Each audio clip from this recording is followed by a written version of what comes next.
Let us take a look what Sree Sree Thakur, our master, says about Requisites of Meditation in the Message Volume 2.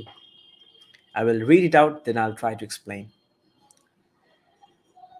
If you have any question, please try to comment. I would try to answer if there is any. Thank you. Requisites of Meditation. Do love thy love, Lord, with every irresistible urge. Repeat the holy name.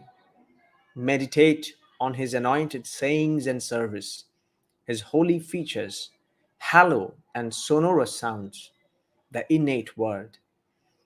Think on his attributes, commandments, desire, compassionate activities, operation, and intelligent outlook, discreetly and collectively too, with every devout attention, figures and features again and again, on different aspect and attributes. Deal accordingly, bedewed with them through every practical, skillful operation, and go on with apt exercise. Thus, serve him with due discernment and skillful attention. Imbibe his attributes. Try to serve people according to conditions as they deserve.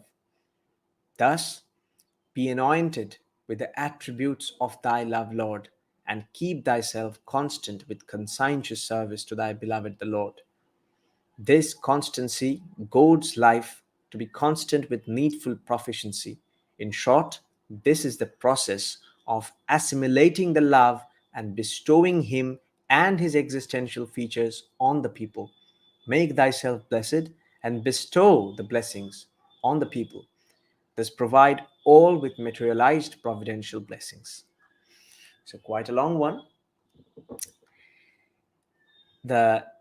These are the requisites of meditation. So what is required for a meditation? Like if we go to a marketplace, we require the address of the market, we require a bag, we require the money. These are the requisites of marketing. Not marketing, but requisites of marketing. Similarly, these are the requisites of meditation, things that are needed to start meditation, start a good meditation.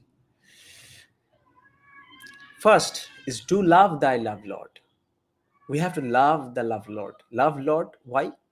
One thing is love, another thing is Lord. Lord is that personality who is the master of his own interior and exterior that I have explained before, the ideal.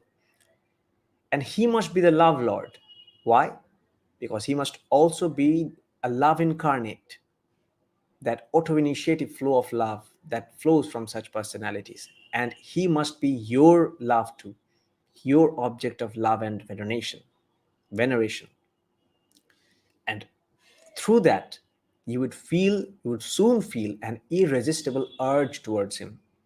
And when that happens, our mind won't be able to take us wandering around everywhere without meaningful considerations. Our mind will be stick to him, stick to his attributes. And through his eyes, through his complete vision, we would be able to understand everything there is. And as we have said, we imbibe the qualities of the object of our love and meditation. So once he becomes our love Lord, he is already Lord, and when he becomes the love Lord, we tend to imbibe his qualities. Now there is another tool that helps us in this deep meditation. That is, repeat the holy name, he says. Repeat the holy name, meditate on his anointed sayings and service. So what is this holy name? It sounds religious, but the word holy actually came from the English word whole, W-H-O-L-E, whole. That whole means complete.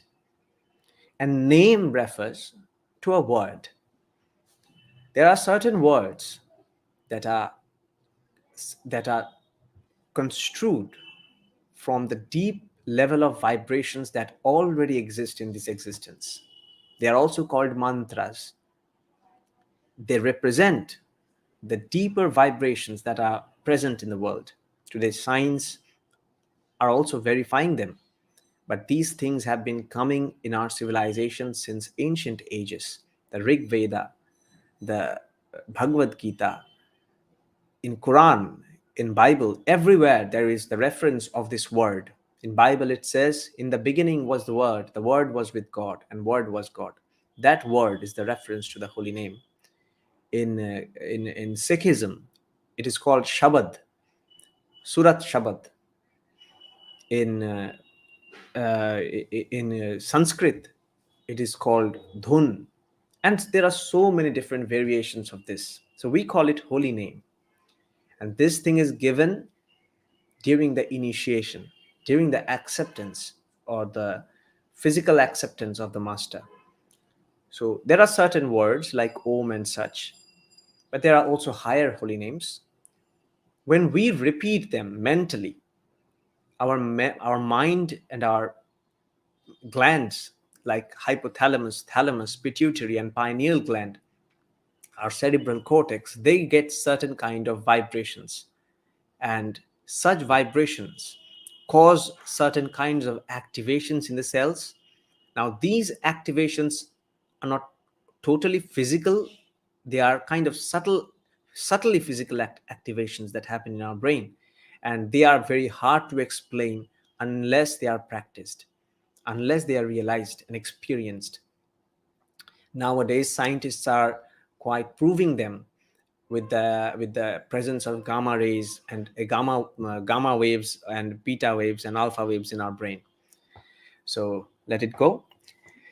Repeat the holy name, meditate on his anointed sayings and service. As he is important, so is his words. So the master, since he's such an adjusted personality, whatever he says, whatever he does, all has a sense of connectiveness. They fulfill each other, and they all object towards a overwhelming overall well-being. That's why his words are very important. Master used to say that I have never said anything that I have not done. It is a great thing to say. We cannot say such things. I have said many things that I have not done. I have done many things that I have not said. I have such a difference in thought, word, and activity. But such is not the case of an adjusted personality. The one who is adjusted, his thoughts, words, and deeds agree with each other. That's why he's a complete man. So it is saying, along with meditating on him and repeating the holy name inside, we have to meditate on his anointed sayings and service. We have to meditate upon his holy features, his hollow and sonorous sounds, the innate word. We have to meditate on his holy features, physical features as well. Why? Because our external body, our external appearance is an outcome of what we are inside. Yes, how we are outside, how we behave, how we act, how we walk is an expression of what we are inside. This is how many psychologists, psychosomatic observers see and check the personality of a person. They can read minds, isn't it? It is by seeing the outward expression they can guess what he is thinking inside. So we have to make this meditation as holistic as possible from all directions. We have to look at his words. We have to look at him his features. We have to look at his lives and so on. By this, we are feeding our mind through all directions so that there is no gap to break out. We have to think on his now we have to think on his attributes, commandments, desires, compassionate activities, operation, and intelligent outlook. It is as it is. His desires should be my desires, and this is the basic thing of love. You are what I want. Your wants are my wants. And the beautiful thing about this is, Love Lord does not want anything extra for his life. He's already fulfilled. What he wants is solely for the interest for the larger. Now, all those things must be meditated upon discreetly and collectively. That means this discrete understanding is called analysis, and collective thought is called synthesis. We have to look into each of them individually, and we have to think of them totally, but everything with devout attention. We must have our attention towards it, and the attention seeks one thing, that is, we must keep the continuity, but we must also be aware of what is disturbing me, what is trying to take me away. That which is trying to take me away, we must be aware of that, but not get attached to that. This is what we have read just before here, that which distracts but cannot break our continuity. So, this constancy, yes, and after watching these different attributes, we must deal accordingly, bedewed with them through every practical, skillful operation. So, this is understood. And go on with apt exercise. And this kind of exercise of thinking, doing conscientiously must go on. And this thing doesn't happen in one day. This thing must keep on.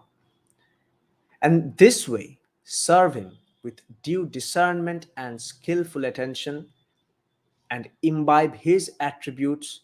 Try to serve people according to conditions as they deserve.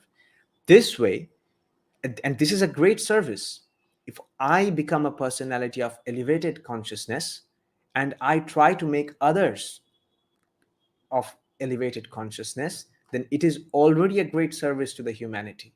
Because as conscious about existence as we become, as lovable and as ideal centric we become, the more ideal centric and existential our decisions will become. They will show their effects on our environment. They will show an effect on our life decisions and every action, on our word, our dealings. So in this way, we are anointed with the attributes of thy love, Lord.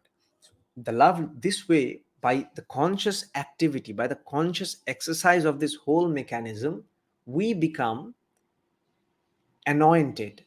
That means the qualities of the love, Lord, are smeared on my personality, and I soon transmute into something higher. And this way, keep thyself constant with the conscientious service to thy beloved the Lord. This is called conscientious service. This is not just stale service, like I'm just giving food to people. No, this is a total service. Because if we don't serve the mind of other people, if we only serve the physicality of other people, then there is a problem. Because it is like giving them a band-aid, giving them a first aid without the proper treatment. If the transmutation of personality doesn't happen, then that person whom I am helping is soon going to fall under the same problem again. So it is not a service. And my existence depends on my environment. If I am alone of my elevated consciousness, if I alone become ideal centric, then my environment doesn't, then where am I getting the impulse of the life from? I am getting my impulse from my environment. So I'll be constantly getting the negative environment around me, and that will pull me down. We human beings are social people. We cannot stay, I mean, running away from here and going to jungles is not the way. We have to be in the society and adjust the society. You must take the good, leave the bad. Now we'll be seeing that. This constancy goads life to be constant with needful proficiency. In short, this is the process of assimilating the love and bestowing him and his existential features on the people. So, this way, the ideal qualities are not imbibed in my personality only, it gets smeared on others' personality as well. This way, make thyself blessed and, and bestow the blessings on the people, and thus provide all the materialized providential blessings. And this way, our existential becoming goes on. So, in a short, this is the requisite of proper meditation. So, meditation is not just a stale exercise of forcefully thinking of something, taking our mind out putting pressure in the mind. No. There are certain subtleties of the meditation that are taught, but these are the requisites of meditation. These are the ultimate level of meditation.